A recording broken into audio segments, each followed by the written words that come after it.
Hello नमस्कार दोस्तों, स्वागत है आपका अपने यूट्यूब चैनल पर। आज हम लोग देखेंगे जीके का टॉप 30 क्वेश्चन जो कि आपके एग्जाम के लिए इम्पोर्टेंट रहेगा। स्टार्ट करते हैं प्रथम प्रश्न से।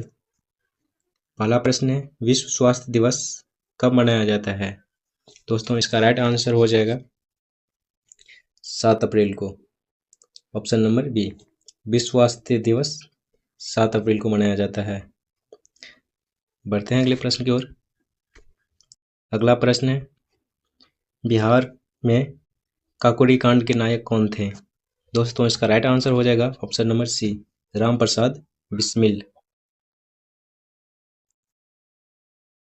बढ़ते हैं अगले प्रश्न की ओर। अगला प्रश्न है, स्वतंत्र भारत का पहला गवर्नर जनरल कौन था? दोस्तों इसका राइट आंसर हो जाएगा option number A, Lord Mountbatten. बढ़ते हैं अगले प्रश्न की ओर। अगला प्रश्न है, पृथ्वीराज रासो के लेखक कौन है? दोस्तों इसका राइट आंसर हो जाएगा ऑप्शन नंबर सी, चंद बरदाई।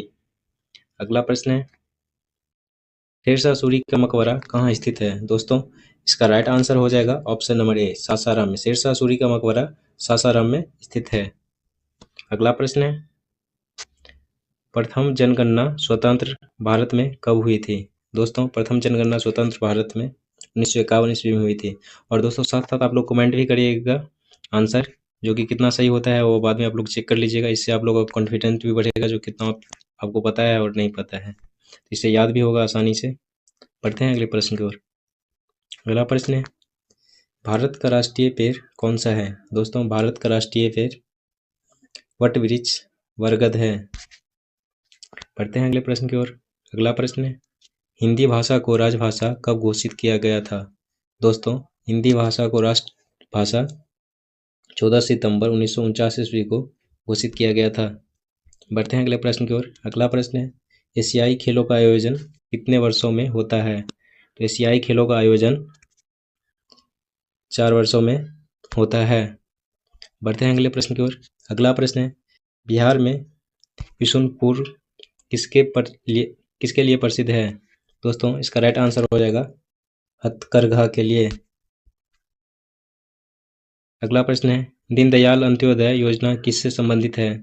दोस्तों इसका राइट आंसर हो जाएगा ग्रामीण विकास के लिए।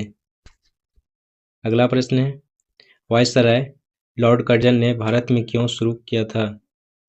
दोस्तों क्या शुरू किया था? इसका राइट आंसर हो जाएगा आर्कियोलॉजिकल सर्वे। अगला प्रश्न है, भारत में कितने मौसम माने जाते हैं? दोस्तों इसका राइट आंसर हो जाएगा ऑप्शन नंबर सी, 4 मौसम माने जाते हैं। अगला प्रश्न है, न्यायपालिका किस प्रकार की संस्था थी? दोस्तों न्यायपालिका न्यायिक संस्था है। अगला प्रश्न है, बिहार में सबसे अधिक बोली जाने वाली भाषा कौन सी है? दोस्तों बिहार में सबसे अधिक बोली जाने वाली भाषा भोजपुरी भाषा है। अगला प्रश्न है, सेन वंश का संबंध किस क्षेत्र से था? दोस्तों सेन वंश का संबंध बंगाल से था। अगला प्रश्न है, भारत का राष्ट्रीय पक्षी कौन है? भारत का राष्ट्रीय पक्षी मोर है, याद रखिएगा दोस्तों, इंपॉर्टेंट क्वेश्चन है। बढ़ते हैं अगले प्रश्न की ओर। अगला प्रश्न है, पहला लोकसभा चुनाव किस वर्ष हुआ था? पहला लोकसभा चुनाव 1952 ईस्वी में हुआ था। अगला प्रश्न है, भारत की मुद्रा किस संस्था द्वारा नियोजित होती है? तो भारत की मुद्रा आरबीआई के द्वारा नियोजित होता है। अगला प्रश्न है, सारनाथ स्तूप किस धर्म से संबंधित है? सारनाथ स्तूप बौद्ध धर्म से संबंधित है। बढ़ते हैं अगले प्रश्न की ओर। अगला प्रश्न है, टेलीविजन का आविष्कार किसने किया? दोस्तों टेलीविजन का आविष्कार जे.एल. बेयर्ड ने किया। और दोस्तों अगर वीडियो अच्छा लगा हो तो लाइक भी कर दीजिएगा और चैनल पे सब्सक्राइब भी कर दीजिएगा। बढ़ते हैं अगले प्रश्न की ओर। अगला प्रश्न है, चंद्रयान 3 मिशन किस ग्रह से संबंधित है?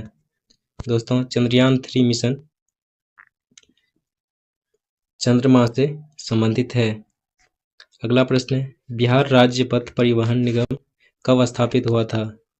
दोस्तों इसका राइट आंसर हो जाएगा ऑप्शन नंबर बी, 1959 ईस्वी को। अगला प्रश्न है, किस राज्य को भारत का धान कटोरा कहा जाता है? दोस्तों इसका राइट आंसर है छत्तीसगढ़। छत्तीसगढ़ को जो है भारत का धान कटोरा कहा जाता है। अगला प्रश्न है, भारत में कुल कितने उच्च न्यायालय हैं 2024 तक? दोस्तों इसका राइट आंसर हो जाएगा 25। भारत में 25 न्यायालय है। अगला प्रश्न है, संविधान की प्रस्तावना में कौन कौन से शब्द जोड़े गए थे? दोस्तों इसका राइट आंसर हो जाएगा समाजवादी और धर्मनिरपेक्ष। अगला प्रश्न है, पंचवर्षीय योजना की शुरुआत कब हुई थी? दोस्तों पंचवर्षीय योजना की शुरुआत 1951 ईस्वी में हुई थी। अगला प्रश्न है, हरित क्रांति के जनक कौन माने जाते हैं? दोस्तों हरित क्रांति के जनक MS स्वामीनाथ माने जाते हैं। बढ़ते हैं अगले प्रश्न की ओर। अगला प्रश्न है, स्वतंत्र भारत में प्रथम राज्यपाल कौन बने थे? दोस्तों स्वतंत्र भारत में प्रथम राज्यपाल सी राजगोपालाचारी बने थे। बढ़ते हैं अगले प्रश्न की ओर। अगला प्रश्न है, पटना का प्राचीन नाम क्या था? दोस्तों पटना का प्राचीन नाम पाटलिपुत्र था। आज के लिए इतना ही, फिर मिलेंगे हम लोग नेक्स्ट वीडियो में।